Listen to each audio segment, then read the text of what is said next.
Cricket cricket cricket. আসসালামু আলাইকুম প্রিয় দর্শক, এবার আমাদের গ্রামে শুরু হয়ে গেল ক্রিকেট বিপিএল খেলা। প্লেয়ার হিসেবে থাকছেন দেশ ও দেশের বাইরে থেকে নাইজেরিয়ান এবং আফগানিস্তান প্লেয়াররা। যাই হোক প্রিয় দর্শক, জঙ্গলের মাঝে স্টেডিয়াম এটা কে বানালো সব বিষয় আজকে তুলে ধরবো। প্রিয় দর্শক, আপনারা স্কিপ না করে পুরো ভিডিওটা দেখবেন। ভিডিওর মধ্যে এবং খেলার মধ্যে কি হয়েছে সব বিষয় আপনাদের মাঝে তুলে ধরবো আজকে। খেলার উদ্যোগ নিয়েছে মাত্র দুইজনের উসিলায় আজকে উড়াধুরা খেলা চলতেছে গ্রাম অঞ্চলের জঙ্গলে। যাই হোক প্রিয় দর্শক, যে জায়গায় খেলা চলতেছে এই জায়গাটা এমন এক সময় এমন জঙ্গল ছিল মানুষ দিনেও যাইতে সাহস পাচ্ছিল না, সেই জায়গাটা ধীরে ধীরে স্টেডিয়ামে পরিণত হচ্ছে। যাই হোক প্রিয় দর্শক, আপনারা শুনছেন কিনা জানি না, এবার আমি টিকটক মার্কায় দাঁড়াইছি এমপি পথে। এবার যদি আমি এমপি পথে জয়ী হতে পারি তাহলে এই মাঠটা আমি সোনার মাঠে তৈরি করব। যাই হোক, ইতিমধ্যে অনেক কথা বললাম, এখন আমরা মেইন কথা বলবো যে এই মাঠটা কে কে তৈরি করলো এবং মাঠের কার কার অবদান রয়েছে। এখানে মাঠটা তৈরি করার জন্য সবচেয়ে বড় এবং বেশি অবদান ছিল লিওনাল সবুজের, তার সাথে আরো অবদান ছিল লিওনাল আরিফ জুনিয়রের। যাই হোক প্রিয় দর্শক, এই মাঠটা তৈরি করার জন্য তারা দুজনে কিন্তু উদ্যোগ নিয়েছে, লাস্ট পর্যন্ত এখানে উদ্যোগ তাদের সফল হয়েছে। তারা শুধুমাত্র একটাই কথা চিন্তা করে এখানে মাঠটা বানালো শুধু রমজান মাসে খেলাধুলা করার জন্য। যাই হোক প্রিয় দর্শক, সুন্দর একটা উদ্যোগ নিয়েছে। ফুটবলের চেয়ে ক্রিকেট খেলাতে কিন্তু অনেক মজা আছে রমজান মাসে। তারপরে এখানে ফুটবল প্রেমিক কিছু ছেলে রয়ে গেছে, তাদেরকে যখন জিজ্ঞাসা করা হলো আপনারা তো কোনোদিন ক্রিকেট খেলেননি, আজকে হঠাৎ খেলতেছেন কেন, তাদের মুখ থেকে শুধু একটাই উত্তর পেলাম, রমজান মাসে কিছু সময় পার করার জন্য খেলা হবে ভাই। যাই হোক প্রিয় দর্শক, সবাই কিন্তু সব খেলা পছন্দ করে না, যেমন আমি ক্রিকেট পছন্দ করি না, আমার পছন্দের খেলা হলো ফুটবল। যাই হোক প্রিয় দর্শক, আপনারা কোন খেলা পছন্দ করেন এটা অবশ্যই জানিয়ে দিবেন। এখানে অনেক ফুটবল প্রেমিক ভাইদেরকে জিজ্ঞাসা করা হলো ভাই আপনারা ফুটবল ছেড়ে কেন ক্রিকেটে আসলেন, তারা বলতেছে আমরা যে মাঠে নিয়মিত খেলি সেই মাঠে স্কুলের কাজ চলতেছে, যার ফলে আমরা এখন ক্রিকেট খেলা আরম্ভ করেছি। তারপর আমরা অনেক কয়েকজন যুবক উদ্যোগ নিলাম যে এখানে টুর্নামেন্ট ছাড়বো। কেউ বলতেছে এত অল্প জায়গায় টুর্নামেন্ট হবে না, আবার কেউ বলতেছে হবে। তো প্রিয় দর্শক, আপনারাই আন্দাজ করে বলবেন এখানে টুর্নামেন্ট খেলা ছাড়া যাবে কিনা। এখানে টুর্নামেন্ট ছাড়া যাবে এরকম 10টা কমেন্ট আসলেই কিন্তু আমরা টুর্নামেন্ট ছাড়বো। যাই হোক প্রিয় দর্শক, আমাদের এলাকার ছেলেগুলো কিন্তু অলরাউন্ডার। এখানে ক্যারাম বোর্ড থেকে ক্রিকেট, ফুটবল এবং র্যাকেট খেলায় কিন্তু বিখ্যাত,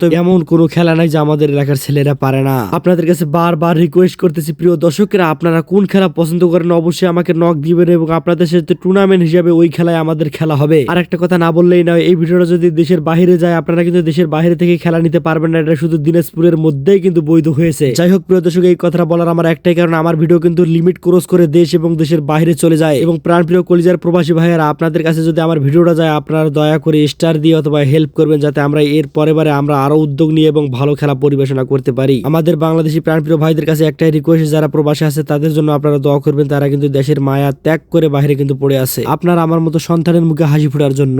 প্রিয় দর্শক, আরেকটা কথা না বললে নয়, আমি এত স্পিডে এতগুলো কথা বলি এবং এডিট করে আমার কথার মধ্যে যদি কোনো ভুল হয় আপনারা কিন্তু ক্ষমার দৃষ্টিতে দেখবেন, আমিও একজন ছোট মানুষ। যাই হোক প্রিয় দর্শক, ইতিমধ্যে অনেকগুলো কথা কিন্তু বলে ফেললাম। আর যে জায়গায় খেলা চলতেছে সত্যি এটা কিন্তু এক সময় অনেক ভয়ঙ্কর জায়গা ছিল, আমি নয় আমার পরিবারের সবাই বলেছে এবং বাইরের আগের মানুষেরা সবাই বলেছে। যাই হোক, যুবক যখনই মাঠে নামবে তখন সেই মাঠ ক্লিয়ার করবে, এটাই যুবকদের দায়িত্ব। যাই হোক প্রিয় দর্শক, আরেকটা কথা না বললেই নয়, ইতিমধ্যে মাঠটা ক্লিয়ার করলো 2 জন এবং মাঠে খেলতেছে অনেক কয়েকজন। সবার মাধ্যমে সব কাজ হয় না, কয়েকজনের উদ্যোগে কিন্তু সব কাজ হয়। আর একটা কথা না বললেই নয়, এরকম সাহসী ছেলে প্রতিটা গ্রামে কিন্তু একটা হলেও রয়েছে। যাই হোক প্রিয় দর্শক, এদের উসিলায় হয়তো আমাদের সুন্দরভাবে খেলা চলবে রমজান মাসে। আর প্রাণপ্রিয় মুসলমান ভাইদের দৃষ্টি আকর্ষণ করছে, আপনারা পবিত্র মাহে রমজানের জন্য অবশ্যই উদ্যোগ নেবেন এবং শরীর স্বাস্থ্য দিকে খেয়াল রাখবেন। আল্লাহ যদি আপনার শরীর স্বাস্থ্য ঠিক রেখে এবং 30টা রোজা রাখার তৌফিক দান করেন, আমি সব সময় দোয়া করি। যাই হোক প্রাণপ্রিয় কলিজার ভাইয়েরা, আপনারা বেশি বেশি ভিডিওটা শেয়ার করবেন, যাতে যারা খেলা প্রেমিক, যারা খেলাকে ভালোবাসে তারা যদি ভিডিওটা দেখে অনেক আনন্দিত পায় এবং আমাদের এখানে যদি খেলতে আসতে পারে। যাই হোক প্রিয় দর্শক, আমি কথা বলার সময় অনেক স্পিডে কথা বলি, হয়তো অনেক কথার মধ্যে ভুল হয়, আপনারা কিন্তু দয়া করে ক্ষমার দৃষ্টিতে দেখবেন। যাই হোক প্রিয় দর্শক, এরকম উদ্যোগ যারা ক্রিকেট খেলার জন্য নিতেছেন এবং আপনাদের উদ্যোগ কাজে লাগতেছে না, আপনারা উড়াধুরা আপনাদের বন্ধুদের কাছে শেয়ার করে দিবেন। আপনাদের বন্ধুদেরকে বলবেন দেখো সবাই কাজ করতেছে রমজান মাসের প্রস্তুতি এবং রমজান মাসে খেলার জন্য, আপনি কেন নিতেছেন না, এরকম ভাবে সবাইকে আপনারা উড়াধুরা কমেন্ট করে জানাবেন। আশা করছি ভিডিওটা ভালো লাগবে, সবাই শেয়ার করবেন বেশি। আসসালামু আলাইকুম।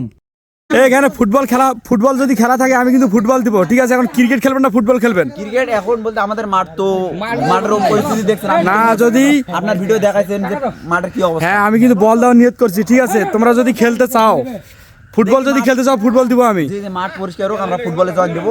তার মানে কি খেলতে ভালোবাসো, ফুটবল না ক্রিকেট? ফুটবল। তো এখানে আরো দর্শকগুলো আছে, তার কাছ থেকে আমরা শুনবো। বাবা, ক্রিকেট পছন্দ করেন না ফুটবল? দুটাই। বাস্তা আপনি ক্রিকেট না ফুটবল? ক্রিকেট। ভাই ক্রিকেট পছন্দ করেন না ফুটবল? ক্রিকেট পছন্দ করেন না ফুটবল? ক্রিকেট। ও আসলে এখানে ভাই আপনি ক্রিকেট। ও আসলে ছোট একটা মিনিবারে কিন্তু অনেকদিন পর খেলা আমাদের উদযাপন হইলো। তো এরা কিন্তু সকলেই একসময় ফুটবল খেলেছিল, আজকে কিন্তু ক্রিকেটের মজাটা পেয়ে। ক্রিকেট বলতে আমাদের তো মাঠ অসল, হ্যাঁ খোয়া ফেলা হয়েছে, ডিটি অনেক কিছু আছে। আপনি তো মনে হয় ভিডিও দেখাইছেন? হ্যাঁ দেখাইছি। তো ওই হিসেবে আমরা বুদ্ধি করলাম কি আমাদের তো জায়গা ওইরকম নাই ফুটবলের, না পারি রাত্রেবেলা ছেলেপেলে মাদকে আসক্ত, নেশা পানি যে আসতো, আমি ফির কি বুদ্ধি করলাম যে নাইট খেলা দিই, দিনের বেলা আমরা সবাই কাজে থাকি, এখন তো মনে করো ভরপুর কাজ, ভুট্টা নেলা মনে করো ধান গাড়া ভরপুর চলতেছে, ওইদিকে আমরা রাতে সবাই দিনের বেলা কাজ করি, রাত্রে খেলার আয়োজন করছি।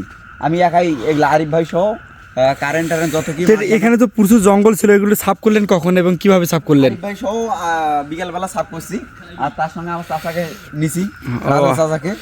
ও আচ্ছা, ঠিক আছে। করছে এই আর কি। আমার পক্ষ থেকে কিছু উপহার নেওয়া যাবে, ব্যাট অথবা বল? জি জি জি জি, হ্যাঁ, উপহার দিন। নেওয়া যাবে। ওটাই নাই আমাদের, আমি একটা নতুন বল দিলাম দিয়ে আজকে হ্যাঁ, এটা খেলাটা কি চালু ব্যাট? করলাম আর কি। ব্যাট এটা নিজেদের ব্যাট না অন্য কারো ব্যাট দিয়ে খেলতেছেন? একটু অন্য দেখো কারো তো। ব্যাট দিয়ে খেলতেছি। এটা বড় ভাইদের ব্যাট, হ্যাঁ? আমাদের সিনিয়র পারসন ওদের ব্যাট, ওরা মুক্তারুল ভাই, মাহমুদুল ভাই, আর ও হাবিব মানে অনেকে ভাই, ওদের ব্যাট দিয়ে খেলতেছেন? ওই ব্যাটটা দিয়ে খেলছি। ঠিক আছে, আগামীকালকে আমি নতুন একটা ব্যাট দেবো, তার সাথে একটা বলও থাকবে, কিন্তু টেপ দিতে পারবো না, টেপ তোমরা মানে নিজের টাকা দিয়ে কিনতে হবে। ঠিক আছে, জি। আচ্ছা ঠিক আছে।